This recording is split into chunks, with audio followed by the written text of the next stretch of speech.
مسلمانوں کی نا ایک تعداد لڑتے لڑتے لڑتے لڑتے دور چلے گئی. تاتاریوں نے قید کر لیا. 4 مسلمان تھے, تبلیغ کرنے گئے, جنگ کرنے گئے, جہاد کرتے کرتے کافروں سے لڑتے لڑتے تاتاری قوم میں چلے گئے.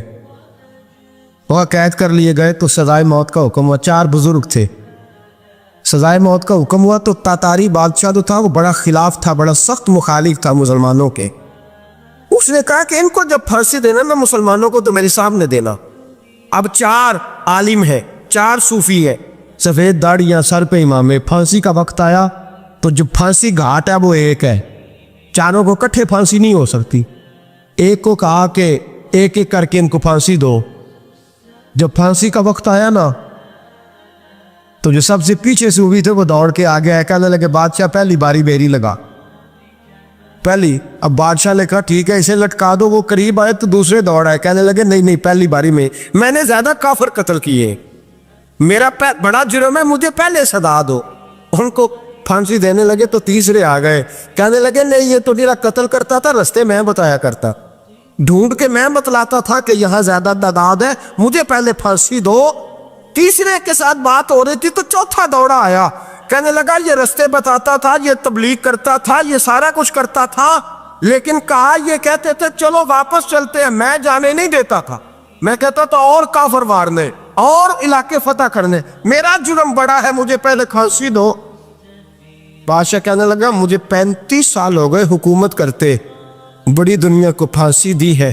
لوگ تو ایک دوسرے کو دھکے دیتے ہیں کہ پہلے تو جا پہلے تو جا, اور تم کیسی قوم ہو کہ ایک دوسرے پہ قربان ہو رہے ہو. کہنے لگا تم ایک باپ کی اولاد ہو. جاگ رہے ہیں آپ لوگ. تاتاری بادشاہ, کافر بادشاہ, اسلام کی مخالفت کرنے میں ایک باپ کی اولاد ہو کا نہیں, ایک قبیلے کے رہنے والے ہو کا نہیں, ایک ملک کے رہنے والے ہو نہیں. اس نے کہا رشتہ کیا ہے, تمہارا رشتہ کیا ہے؟ تو بول کے کہنے لگے خدا ایک ہے, نبی ایک ہے. خدا ایک ہے اور نبی منفعت ایک ہے, اس قوم کی نقصان بھی ایک ہی, سب کا نبی اللہ بھی, قرآن بھی ایک. کیا ہی اچھا تھا ہوتے اگر مسلمان بھی ایک, یوں تو سید بھی ہو, مرزا بھی ہو, افغان بھی ہو, تم سبھی کچھ ہو, بتاؤ کہ مسلمان بھی ہو. فرمایا ہمارا اللہ ایک ہے, نبی ایک ہے. تو کہا پھر ایک دوسرے پہ جان کیوں دیتے ہو؟ فرمایا ہمارے نبی نے ہمیں بھائی بھائی بنا دیا ہے, بھائی کا دل نہیں کرتا اس کی آنکھوں کے سامنے بھائی چلا جائے, ہمارا دل نہیں کرتا پہلے مجھے دے پہلے مجھے دے. بادشاہ کہنے لگا تمہارا جذبہ مجھے متاثر کر گیا, جاؤ میں تم چاروں کو آزاد کرتا ہوں, تمہیں آزاد کرتا ہوں. میرے دوستو یہ رنگ تھا, دیکھیں نا, یہ اس ترتیب نظام دیکھا نا, اس فلک میں پہلی بار دیکھا, اس زمین نے پہلی بار. اور میرے حضرت فرمایا کرتے تھے زمین تڑپ کے روئی, اس نے پہلی دفعہ دیکھا. حضرت ابو عبیدہ بن جراح نے میدان بدر کے اندر جب جنگ کا تبل بجا, حالات بگڑے, جناب ابو عبیدہ بن جراح کہتے ہیں تاریخ نے ایک عجیب موڑ پہ مجھے لا کے کھڑا کیا. آپ فرماتے ہیں میرے لیے اللہ نے جو آزمائش رکھی وہ سب سے بڑی رکھی. فرمانے لگے جب میں میدان میں نکلا تو کافروں نے میرے سامنے جس کو لا کے کھڑا کیا وہ میرا سگا باپ تھا. اور فرماتے ہیں اب مشکل بن گئی, عشق تیاگ دومی ایک برابر, تے عشق دا سیک ودھیرا, اگ تے ساڑے ککھ تے کانے, تے عشق ساڑے تن میرا, تے اگ دا دارو می تے پانی, کوئی دسے ہے عشق دا دارو کیڑا, بلے شاہ تھے کچھ بھی نہیں بچدا جتے عشق ہوران دا ڈیرا. فرمانے لگے اب میرے لیے سامنے باپ, ادھر بیٹا. آپ فرماتے ہیں 2 رستے تھے, باپ بچاؤں یا رسول اللہ کا دین بچاؤں. 1 منٹ تھا فیصلہ کرنے کے لیے کہ ابا بچے گا یا دین بچے گا, کفر بچے گا یا اسلام بچے گا. فرماتے ہیں میں نے منٹ پورا نہیں سوچا, میں نے تلوار اٹھائی, باپ کی گردن کاٹ کے گرائی اور رسول اللہ کا دین بچا لیا. باپ کی گردن کٹ کے گری اور نبی پاک کا دین بچ گیا, بچا لیا رسول اللہ کا دین. حضرت عمر نے ماموں کو مارا. حضرت مصعب ابن عمیر کہتے ہیں تاریخ مجھے بھی لا کے کھڑا کرتی ہے بدر کے میدان میں, تو کفر کا لبادہ اوڑھ کے جب سامنے آیا تو میرا سگا بھائی تھا, سگا بھائی. حضرت عمر ملک شام جاتے ہیں, جب فتح ہوتے ہیں حضرت سعد بن ابی وقاص بلاتے ہیں شام جاتے ہیں تو حضرت عمر کہتے ہیں شام آئے ہیں یار سب سے پہلا کام یہ کر بلال کا تو پتہ کر. یہاں سنا ہے بلال حبشی کا مکان بھی کہیں نیڑے نیڑے ہے, پتہ تو کر. حضرت بلال حبشی حضرت سیدنا سعد کہنے لگے حضور بلا نہ لے. فرمایا نہیں, وہ مصطفیٰ کا غلام ہے تو میرا تو امام ہے, میں گھر ملنے جاؤں کا گھر رحماؤ بینہم. کالے رنگ کے حبشی غلام سیدنا بلال حبشی کو ملنے گھر گئے اور جناب عمر جا کے بیٹھک میں انتظار کرنے لگے, گویا ڈرائنگ روم میں بیٹھے انتظار ہونے لگا. جناب سیدنا بلال آئے تو حضرت عمر اٹھ کے کھڑے ہوئے. ملک شام کے لوگوں نے یہ منظر عجیب دیکھا کہ جناب عمر فاروق ایک حبشی کے لیے کھڑے ہوئے, اور جب کھڑے ہوئے تو حضرت بلال کہنے لگے عمر بیٹھ جاؤ, یہ کیا کر رہے ہو؟ حضرت سیدنا عمر رو پڑے, کہنے لگے بلال تو حبشی پہلے تھا, جب سے رسول اللہ کا غلام بنا ہے ساری امت کا امام بن گیا, ساری امت کا تو امام بن گیا ہے جب سے تو نبی پاک صلی اللہ تعالی علیہ وسلم کا غلام بن. بھائی یاد رکھے جب اشداء علی الکفار کی بات تھی تو اپنے سگے قتل ہو گئے, اور جب رحماء بینہم کی بات تھی تو پھر یہ نہیں دیکھا یہ حبشی ہے. توجہ ہے میری بات پر؟ جاگ رہے نا آپ لوگ, ادھر دیکھیں. پھر یہ نہیں دیکھا کہ یہ حبشی ہے, یہ رومی ہے, یہ کون ہے, پھر یہ دیکھا کہ یہ رسول اللہ کا غلام ہے صلی اللہ ہو. ہمارے ہاں تو نفرتیں پھیل گئی ہو, او بس کرو جی بنگالیوں سے جان چھڑاؤ, او بس کرو جی فلانے سے, او بس کر یار. رہن سہن اپنا اپنا ہوتا ہے, لیکن مسلمان جس طرح کا بھی ہو اس کے ساتھ نفرت کرنے کی اجازت نہیں ہے. پہلی بات اشداء علی الکفار, دوسری بات رحماء بین. اب تیسری بات ہے تراہم رکعا سجدا یبتغون فضلا من اللہ ورضوانا. میں نے جو شروع میں بات کی تھی نا کہ اگر خانہ کعبہ میں 40-50 لاکھ حاجی مل کے دعائی مانگ لیتا مل کے تو کمال ہو جاتا. حضرت ابو بکر صدیق رضی اللہ تعالیٰ عنہ سے کسی نے پوچھا تھا بدر میں فتح کیسے ہوئی؟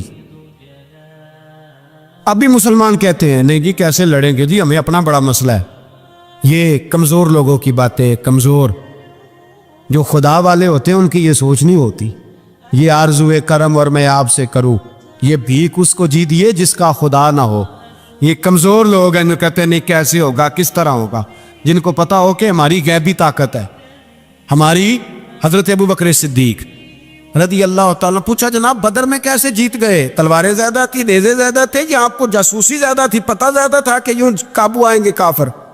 ابو بکر صدیق فرمانے لگے نہ نیزوں سے جیتے نہ تلواروں سے جیتے, ہم جو بدر میں جیتے ہیں تو مصطفیٰ کی نمازوں سے جیتے. ہمیں جو بدر میں کامیابی ملی تو رسول اللہ کی دعاؤں کی برکت سے ملی. فرمانے لگے کافر ساری رات شرابیں پیتے رہے, ساری رات وہ ناچ گانے میں مصروف رہے, اور میں حضور کے خیمے میں موجود تھا, نبی پاک ساری رات نماز پڑھتے رہے, ساری رات حضور نماز پڑھتے رہے, ساری رات اللہ سے دعا کرتے رہے. فرمایا صبح جو کامیابی ملی تو یہ مصطفیٰ کی نمازوں کی برکت سے ملی. ایک بزرگ کی میں بات سن رہا تھا, وہ کہہ رہے تھے اب نمازیں عبادتیں ریاضتیں بعد میں کرنا, پہلے جہاد کرو. کہہ رہے تھے اب نکل کر خانقاہوں سے ادا کر رسم شبیری, عبادتیں ریاضتیں تلاوتیں درود بعد میں ہوگا, پہلے جہاد. تو میں نے کہا صاحب عبادتیں تلاوتیں درود ہو کہاں رہا ہے, پہلے وہ جگہ تو بتائیں. خانقاہوں پہ تو عرس ہو رہا ہے, سال کے بعد ڈھول لگ رہا ہے. وہ جو زمانہ تھا نا کہ خانقاہ شریف پہ شام تک قرآن مجید ختم ہوگا, فجر کے بعد 50,000 درود پڑھا جائے گا, وہاں لوگ آئے ہیں تو وہاں ذکر کرتے کرتے لوگ اس قدر مست ہوئے کہ انہیں ہوش ہی نہیں کہاں کہ کہاں گئے. وہ تو دور ختم ہو گیا. اب کہاں ہے خانقاہ میں؟ اب تو نظر نیاز رہ گئی, ختم شریف رہ گیا, عرس پاک رہ گیا, باقی تو معاملہ ختم ہے. وہ کہاں گیا معاملہ سارا؟ بھائی دعائیں التجائیں. شہاب الدین غوری سے پوچھا جناب فتح کیسے ہوئی؟ کہنے لگے خواجہ معین الدین اجمیری کی دعاؤں کی برکت سے. فرماتے ہیں بابا دعا مانگتا تھا, ہم جہاد کرتے تھے, اللہ کامیابی دے دیتا. بھائی وہ عبادت, وہ ریاضت, وہ مسلمان جو رات کو اپنے رب کو منا لیا کرتا تھا, وہ اپنی عبادت کے زور پر اللہ تبارک و تعالیٰ کی بارگاہ میں آہو زاری. حضور نے فرمایا الدعاء صلاح المومن, دعا مومن کا ہتھیار ہے. دعا مومن کا, بول کے بتانا ہے, دعا مومن کا. فرمایا مومن یہ ہتھیار چلا سکتا ہے, یہ ہتھیار کافر کے پاس موجود حضرت زید بن حارثہ رضی اللہ تعالیٰ عنہ کو نہ پکڑ کے کچھ کافر ان کو پکڑ کے لے گئے تو ایک درخت کے ساتھ باندھ لیا، کہنے لگے تمہیں قتل کریں گے، حضور کے صحابی ہیں رضی اللہ تعالیٰ۔ جب کافر آپ کو قتل کرنے لگا نا تو انہوں نے درخت کے ساتھ اچھی طریقے سے ٹانگیں باندھ لی، ہاتھ باندھ لیے، گردن باندھ لی، کہنے لگا بلا اپنے رب کو۔ تو حضرت زید رضی اللہ تعالیٰ عنہ فرمانے لگے میں تو شہید ہونے کو تیار تھا، لیکن تو نے آزمانے کا پروگرام بنایا تو ٹھیک ہے، میں پھر بلانے لگا ہوں اپنے رب کی مدد کو، اے اللہ مدد فرما۔ اس نے اتنی دیر میں تلوار نیام سے نکال لی، اے اللہ مدد فرما۔ اس نے جب تک دونوں ہاتھوں میں تلوار سونت لی، اے اللہ مدد فرما۔ جب تیسری بار آپ نے یہ کہا تو اس نے تلوار اٹھائی، کہا اللہ مدد فرما۔ حضرت زید رضی اللہ تعالیٰ عنہ کہتے ہیں جب چوتھی بار میری زبان سے لفظ نکلے، کافر کے ہاتھ میں تلوار تھی پر گردن بھی اس کی کٹ کے نیچے گر گئی، کہ گردن کٹ کے اسی وقت نیچے گری۔ مجھے کسی نے کھولا، نہ مارنے والا نظر آیا، نہ گردن کاٹنے والا نظر آیا، نہ مجھے کھولنے والا۔ تو میں نے کہا آنے والے تو بتا تو سوئی تو کون ہے؟ تو کہنے لگے میں جبریل امین ہوں، میں جبریل امین ہوں، میں جبریل، مجھے دشمنوں نہ چھیڑو، میرا ہے کوئی جہاں میں، مجھے دشمنوں نہ چھیڑو، میرا ہے کوئی جہاں میں ابھی پکار لوں گا، نہیں دور ہے مدینہ۔ کہا جب تو نے، حضرت جبریل کہنے لگے جب تو نے پہلی دفعہ کہا نا اللہ مدد فرما تو میں سدرۃ المنتہا پہ تھا، مجھے حکم ہوا جبریل دیر نہ کرنا۔ فرماتے ہیں جب دوسری دفعہ تو نے کہا نا اللہ مدد فرما تو میں 7ویں آسمان پہ تھا، اور جب تیسری دفعہ کہا مدد فرما تو میں پہلے آسمان پہ تھا، اور فرمایا جب تو نے کہا چوتھی دفعہ اللہ مدد فرما تو میں تیرے سرانے کھڑا تھا، میں تیرے سرانے۔ تو بھائی اب تو اجتماعی دعا بھی نہیں رہی ہماری، اب تو یہ والا سوتا بھی، لیکن اکبر الآبادی نے کہا تھا مصیبت میں بھی اب یاد خدا ہم کو نہیں آتی، دعا منہ سے نہ نکلی جیبوں سے عرضیاں نکلی۔ اب بھی ہم کہتے ہیں کریں گے بات، سفیر کو بلائیں گے، ہم نے کہا ہے اس کو، تو مان جائے گا وہ آپ کی بات؟ وہ بچے کاٹ رہا ہے تو اس کو گھر بلا رہا ہے۔ ابھی تک ایک اتنا سا سٹینڈ کہ ان کا جو دفتر ہے سفارت خانہ وہ بند کر دیا جائے، اتنی بھی توفیق نہیں ہوئی۔ کہتے ہیں ٹھیک ہے شور شروع ہو رہا ہے بس چپ کر دیں گے سارے۔ خدا را خواب غفلت سے اٹھو، بیداری حاصل کرو، اور کچھ نہیں ہو سکتا تو کھل کے دعا تو مانگو، ان کے لیے دعا تو مانگو۔ اللہ بڑا کریم ہے، وہ جب مدد کرنے پہ آتا ہے تو پھر بڑے بڑے کافروں کے مقابلے میں اپنے بندوں کی مدد فرماتا ہے۔ اور میں یہ پیغام دینا چاہتا ہوں عالم کفر کو بھی، یاد رکھے رب کریم جب مدد کرنے پہ آئے تو اکیلے حضرت ابراہیم اور ایک طرف پوری ملت ہو تو اللہ اپنے خلیل کو بچا لیا کرتا ہے۔ رب کریم کی رحمت کاملہ جب فیصلہ کر لیتی ہے تو پھر نمرود جیسے سپر پاور طاقت کو رب کریم مچھر سے مروا دیا کرتا ہے۔ اللہ تبارک و تعالی، یہ تو مسلمان کا دعا والا سوتا ہی وہ نکل کر خانقاہوں سے ادا کر رسم شبیری، یہ تو تب ہوگا جب خانقاہ کے اندر کوئی ذکر فکر عبادت ہو رہی ہو، اور جب وہاں حال ہی کوئی نہیں، وہاں تو رقص و سرور ہے، وہاں تو بس جھوٹی تعریفیں ہیں، ہر آدمی نے ایک بندہ ساتھ رکھا ہوا ہے تعریفیں کرنے کرانے والا، وہ تو معاملہ ہی اور ہو گیا ہے۔ حضرت سیدنا مولا علی شیر خدا کرم اللہ تعالیٰ وجہہ الکریم ساری زندگی کہتے رہے اللہ علی نے میدان میں عمر گزاری ہے، اسے شہادت کی موت عطا فرما۔ او بھائی یہ تو شہادتیں مانگنے والے۔ حضرت امام حسین میدان کربلا میں کھڑے تھے، شمر کہنے لگا حسین تیری چاروں جانب موت ہے، تو آپ فرمانے لگے تجھے ابھی ہمارا پتہ ہی نہیں، موت سے تو ہمارا پیار چلتا ہے، اور فرمایا یہ شہادت تو ہمارا پیچھا کرتی ہے، پہنچ جاتی ہے جہاں ہم ہوتے ہیں، موت سے ڈرا رہا ہے۔ مسلمان کا مرنے کو دل نہیں کرتا، ورنہ وہ اتنی بڑی کوٹھی میں کون رہے گا؟ مرنے کو دل اس لیے نہیں کرتا کہ وہ جو 6 کروڑ 10 کروڑ ڈالر لوٹ کے رکھے ہیں، مر گئے تو کھائے گا کون؟ وہ فقیر فاقہ مست تھے، ان کا گھر ہی کوئی نہیں تھا، ان کے بینک بیلنس ہی کوئی نہیں تھے، وہ کہتے تھے گھر ہمارا ہے وہ جو ہمارے رب نے تیار کیا ہوا ہے، ہمارا بینک بیلنس ہے وہ جو ہمیں جنت میں جا کے ملے گا۔ ان کا تو یہ کھاتا ہی کوئی نہیں تھا، اس لیے وہ شہادت کی۔ حضرت عمر بن جموع رضی اللہ تعالیٰ عنہ میدان احد میں 4 بیٹے لے کے آئے۔ کتنے بیٹے؟ بول کے بتائے۔ 4 بیٹے لے کے عمر بن جموع آئے، اور خود ایک ٹانگ سے لنگڑے سے آبی ہیں، ٹانگ چھوٹی ہے، حضور کے سامنے کھڑے ہوئے کہا محبوبہ میرے 4 ہی تھے، میں 4 لے آیا ہوں، قبول کر لے۔ تو حضور نے فرمایا تو کیوں تلوار اوڑے آیا ہے، یہ تو نے کیوں گلے میں اسلحہ ڈالا ہوا ہے؟ کہا یا رسول اللہ میں نے بھی تو جانا ہے نا۔ تو حضور نے فرمایا 4 بیٹے جو ہیں۔ تو حضرت عمر بن جبو نے بات کی، صحابہ کہتے ہیں ہم لبوں سے مسکرا رہے تھے، آنکھوں سے رو رہے تھے، کیا عجیب انداز ہے۔ حضور نے فرمایا عمر 4 بیٹے جو آ گئے تو تو رہنے دے۔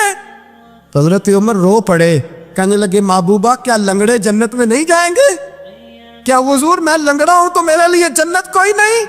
میرے حبیب پاک سید عالم صلی اللہ علیہ وسلم نے فرمایا عمر تو ضرور جنت میں جائے گا۔ کہا محبوبہ پھر بچے بعد میں جائیں گے، میں پہلے میدان میں جاؤں گا۔ مسلمان کی سوچ کے خلاف ہے یہ بات، یہ قرآن کی فکر کے خلاف ہے کہ اپنی فکر کرو۔ برما کے لیے، کشمیر کے لیے، فلسطین کے لیے بات نہ کرو، اپنی فکر کرو۔ یہ قرآن کی سوچ کے خلاف ہے، یہ قرآن کے پیغام کے خلاف ہے۔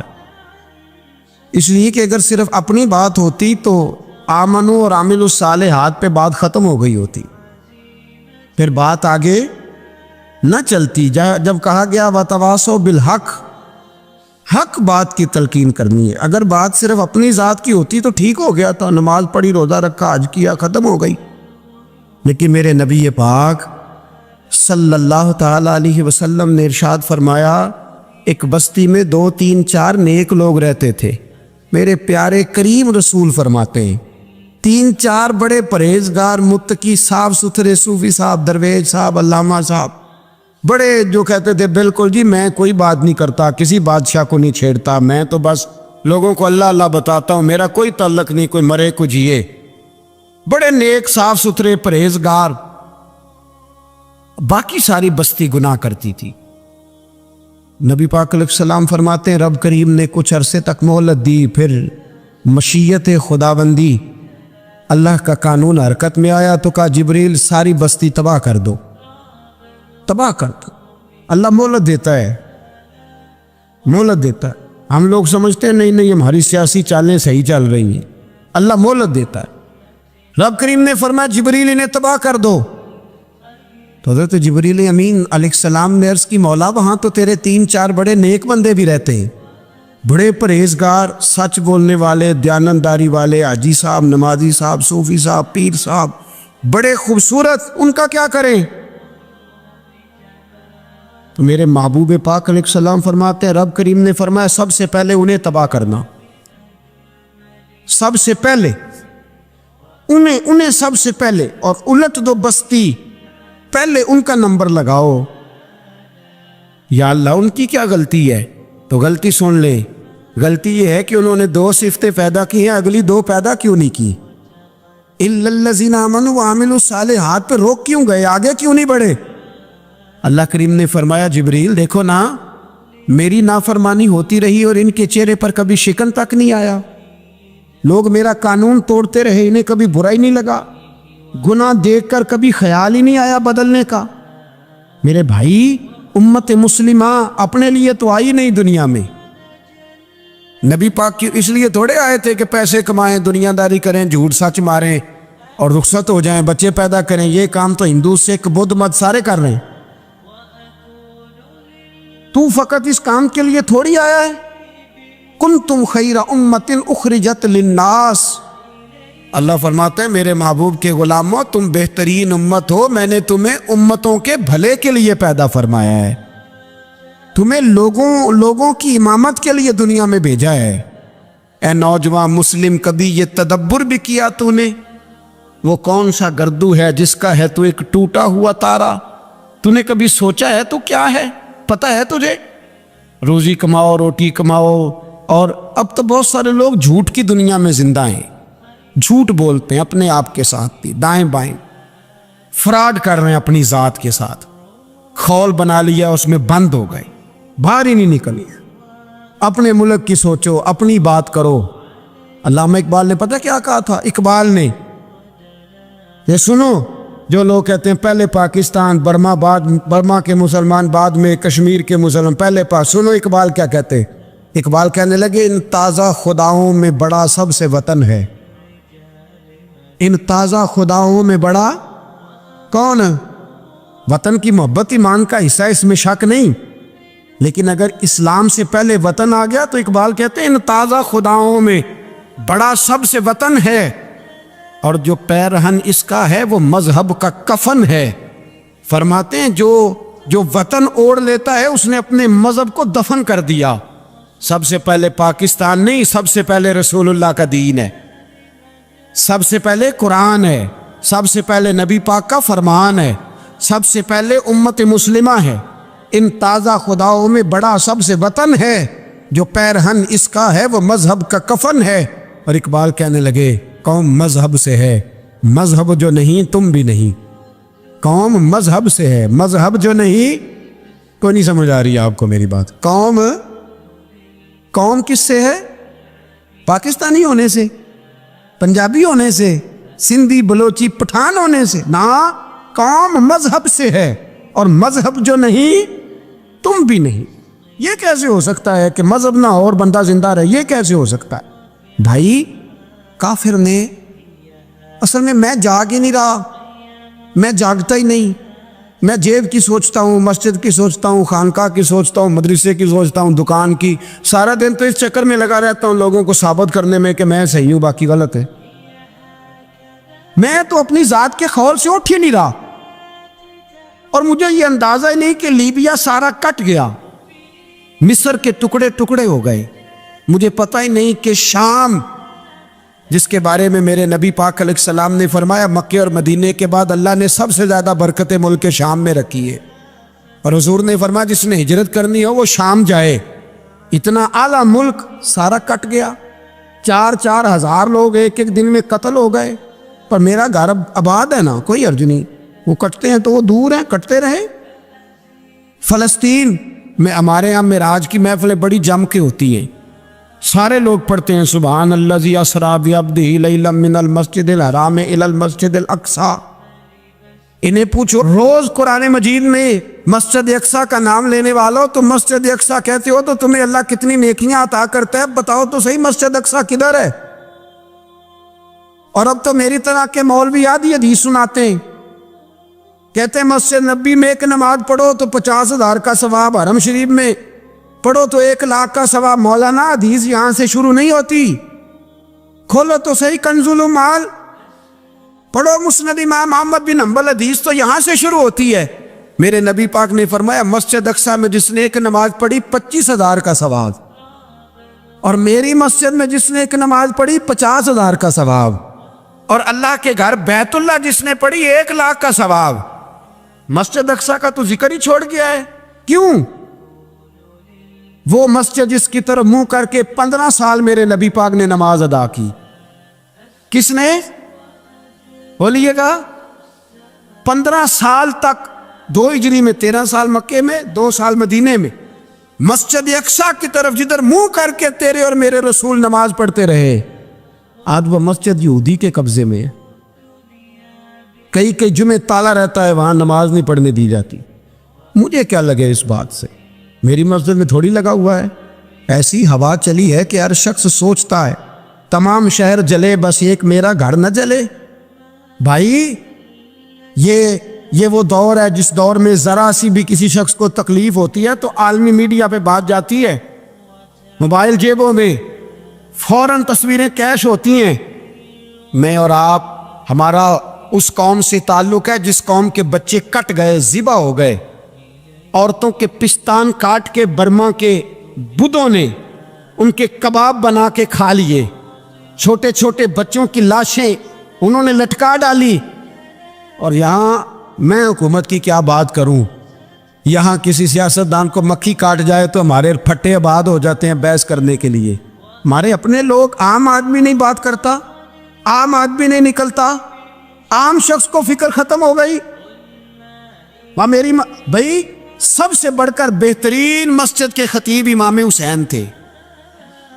مسجد نبی سے بڑی بھی کوئی مسجد ہوگی جس ممبر پر رسول پاک بیٹھ کے خطبہ دیا کرتے تھے، اور میرے مصطفیٰ کے آستانے سے بڑا بھی کوئی آستانہ ہوگا جس کی سجادگی امام حسین کے پاس تھی۔ کہتے ہیں ہمارا کیا تعلق، ہمیں کیا لگے، جو مرضی ہوتا پھرے۔ امام علی مقام آرام سے مسجد نبی میں بیٹھے تھے، زمانہ پوری دنیا سے جاتا تھا، ہاتھ چومتا تھا، قدموں میں بیٹھتا تھا۔ اتنے بڑی عظمت والی بھی کوئی شخصیت ہوگی جس کے رگوں میں رسول اللہ کا خون دوڑتا ہے، جسے حضور اپنی زبان مبارک اس طرح وہ چوسا کرتے تھے جیسے عرب کے لوگ پیاس کے عالم میں کھجور چوسا کرتے تھے۔ اتنا بڑا بھی کچھ شخص تھا، لیکن جب دین پہ کڑا وقت آیا تو حسین نے مسجد کی خطابت نہیں بچائی، آستانہ نہیں بچایا۔ امام علی مقام نے کہا کوفہ لٹتا ہے تو لٹتا رہے، دمشق میں فساد ہوتا ہے تو ہوتا رہے، وہ ملک شام کی بچیاں رو رہی ہیں تو روتی رہیں کہ ہم پہ یزید قابض ہو گیا، میری مسجد آباد ہے، کافی ہے نا۔ امام حسین نکلے اور نکل کے کہنے لگے جنت البقیع والی جگہ پہ کھڑے ہو کے، یا رسول اللہ میں جا رہا ہوں اور آپ کے لیے جا رہا ہوں، اس لیے کہ مجھے اس شام کو بچانا ہے جس شام میں رسول اللہ کا کلمہ پڑھنے والے لوگ بستے ہیں، مجھے کوفہ، دمشق، مصر کے لوگوں کو بچانا ہے۔ نانا تیرے کرم کے خزینے کی خیر ہو، میں جا رہا ہوں تیرے مدینے کی خیر ہو۔ نکل کھڑے ہوئے امام علی مقام، میدان میں نکلے، کس کے خلاف؟ کون تھا؟ یزید مسلمان تھا، اس وقت تک تو سب نے مسلمان لکھا ہے، جس نے کافر کہا شہادت امام حسین کے بعد کا جرم کیا تھا؟ میری گردن جھک جاتی ہے جب میں یہ بات کرتا ہوں، ایمانداری سے کہہ رہا ہوں، جوش خطابت نہیں، میری گردن جھکتی ہے جب میں یہ لفظ ادا کرتا ہوں۔ امام علی مقام اس شخص کے خلاف نکلے، سارے خطبے امام حسین کے پڑھ کے دیکھو۔ امام حسین نے فرمایا یزید شرابی ہے، شرابی مسلمانوں کا حکمران ہو سکتا؟ آپ نہ بولیں بے شک، پر بات تو سچی ہے نا۔ امام حسین نے فرمایا شرابی کو ووٹ دیا جا سکتا؟ فرمایا رنڈیوں کا ناچ دیکھتا ہے جو مجرے دیکھے، جو رنڈیوں کے ناچ دیکھے وہ مسلمانوں کا حکمران ہو سکتا؟ امام حسین میدان میں نکلے اور 18 سال کے علی اکبر سے لے کر 6 مہینے کا علی اصغر دے دیا، لیکن شرابی کو برداشت، بے حیا کو برداشت تو میں کیسے کرتے؟ دوستی قاتل سے بھی، مقتول سے یارانہ بھی، اپنی جیب سے فلیکسیں چھپوا کے ظالموں، جابروں، بدماشوں کو ووٹ دیتے ہو۔ امام حسین کو تیری دیگ کی ضرورت ہے جو تو 10 محرم پہ پکاتا ہے، چاولوں کی ضرورت ہے جو تو نے 9 محرم کو پکائے، ان کو اس بریانی کی عادت تھی جو تو نے پکائی ہے۔ میرے گھر میں فلاں MNA MPA صاحب آ گئے تھے، امام حسین کے گھر کے اندر یزید نے پیغام بھیجا، اس نے کہا جیسے کہو گے کر لوں گا، جتنے پیسے کہو گے دے دوں گا، جتنی مسجدیں کہو گے بنوا دوں گا، جتنے ادارے کہو گے تعمیر ہو جائے، مجھے نہ چھیڑو۔ آپ نے فرمایا نا، مسجد مدرسے اس وقت آباد رہتے ہیں جب حکمران صحیح ہوتے ہیں، اور جب حکومتیں غلط ہوتی ہیں تو پھر مساجد آباد۔ اور آج دین نبی دا وانگ یتیمہ رووے تے کرلاوے تے آکھے میں کتھوں لبا عمر بہادر، میں کتھوں لبا عمر بہادر جڑا مینوں سینے لاوے۔ امام راضی کہتے ہیں کہ سیدہ فاطمہ الزہرا رضی اللہ تعالیٰ عنہ کے دونوں شہزادے حسنین کریمین بیمار ہو گئے تو سیدہ نے منت مانگی کہ بچوں کو شفا ہوگی تو 3 روزے رکھوں گی، شفا ہو گئی، روزے بھی رکھ لیے۔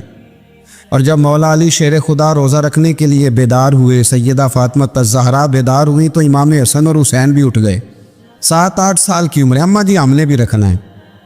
صبح کھجور اور دودھ سے روزہ رکھ لیا گیا۔ این افطاری کے وقت مولا علی کہتے ہیں فاقے چل رہے تھے، کہیں سے میں جون لایا تھوڑے سے، سیدہ فاطمہ الزہرا نے پیس کر روٹیاں پکائیں۔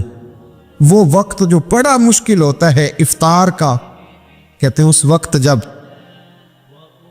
کھانے کے لیے بالکل ہاتھ آگے بڑھنے لگے اور امید تھی کہ ابھی سیدنا بلال اللہ اکبر کہیں گے تو روزہ کھلے گا، لیکن ابھی چند ہی منٹ رہتے تھے کہ دروازے پر ایک فقیر نے صدا دی، کہنے لگا سارے مدینے کے دروازے کھٹکھٹا آیا ہوں، قحط ہے، فاقہ ہے، اے رسول اللہ کے خاندان والو، میں یتیم ہوں، کسی نے بتایا ہے کہ اور کوئی دروازہ کھلے نہ کھلے سیدہ کا دروازہ تیرے لیے ضرور کھلے گا، کیا یتیم کو روٹی ملے گی؟ تو حضرت مولا علی نے بچوں کی طرف دیکھا ہی تھا کہ امام حسن ساری روٹیاں جا کے دروازے پہ دے آئے، کھجور اور پانی سے افطار ہو گیا۔ صبح پھر کھجور اور دودھ سے روزہ رکھا۔ امام راضی کہتے ہیں این وہ وقت جب افطار کا ٹائم آیا تو پھر دروازے پہ کسی نے صدا دی، کہا رسول اللہ کے خاندان والوں میں مسکین ہوں، رات سے روٹی کھائی ہے، نہ صبح کھا سکا نہ دوپہر۔ کسی نے بتایا ہے کہ اس دروازے سے خالی کوئی نہیں جاتا۔ امام حسن نے پھر سارا لنگر اٹھایا اور پھر جا کے دے دیا۔ تیسرا دن پھر ہوا، مجھے لگتا ہے